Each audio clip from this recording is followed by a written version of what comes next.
Are you being annoyed by the Service Library DLL error causing system instability? I'm Sophie Chen, a senior Windows support engineer, and I'll walk you through the diagnostic steps to fix your execution path. Before we dive into the Service Library troubleshooting, a resource for system environment optimization is available below. This is the Service Library. It manages the network file and print sharing infrastructure, SMB protocol.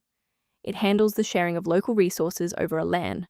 Corruption in this file prevents other PCs on the network from accessing your shared folders, leading to network path not found or error 21 void when attempting to start the service in services.msc. Let's transition to the solution, starting with the official Microsoft redistributable.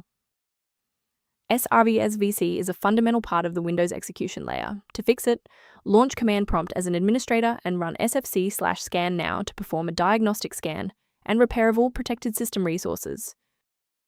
If you're still seeing the missing file notification, we should attempt to force a synchronization between the software and the OS. A full system restart ensures that no background processes are currently locking the Service library file. A fresh boot allows Windows to reinitialize its library map from a clean state.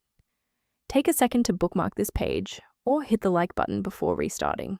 That way, you can easily resume this guide once your system has finished rebooting. Restart unsuccessful, no problem. Let's jump straight into step 3. Remember to pause the video if you need to double-check your inputs.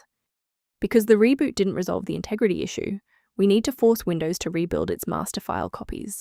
First, open command prompt as admin.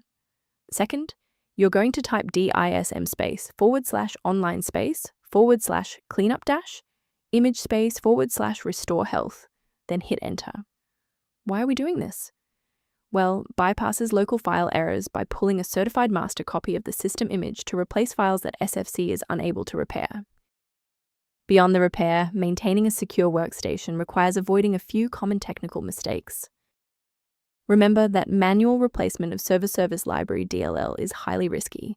Using unverified files from the internet can cause permanent damage to your Windows registry and lead to complete system failure. To reduce technical overhead while maintaining high security, here is a professional method for managing system-level file health. To help prevent productivity interruptions, the diagnostic tool below provides informational guidance on keeping Service Library synchronized. I'm Sophie Chen, and I appreciate you watching. If this guide saved Service Library workflow, please subscribe for more professional troubleshooting and tech advice.